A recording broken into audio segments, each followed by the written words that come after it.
Well, we've turned all kinds of these little finger tops out of things like hard maple and cherry and walnut, embellished them with different colors and shadow work.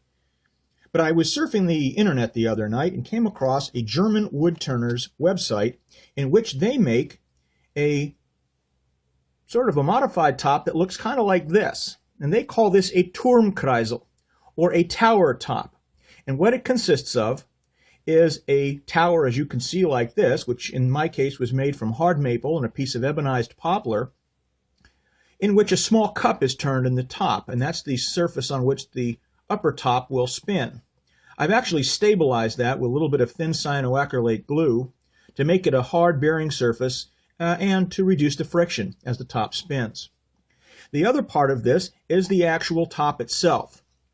It's made out of two pieces of hard maple.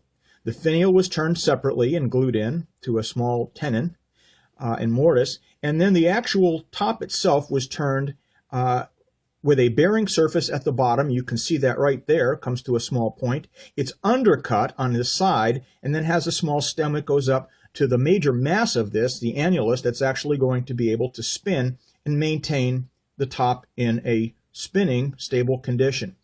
This goes right on top like so.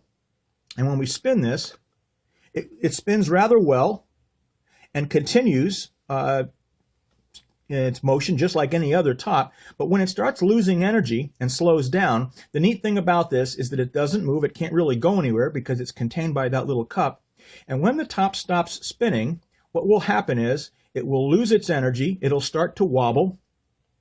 And as the top loses the last bits of its rotational energy like this, it will stop and fall down, and as you can see, it's held on the upper part of the tower by the actual little top, the little rotating surface on the inside, by that cup.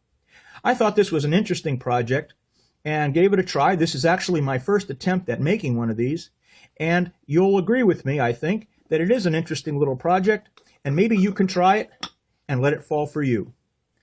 I hope you've had some fun watching this, and give it a try.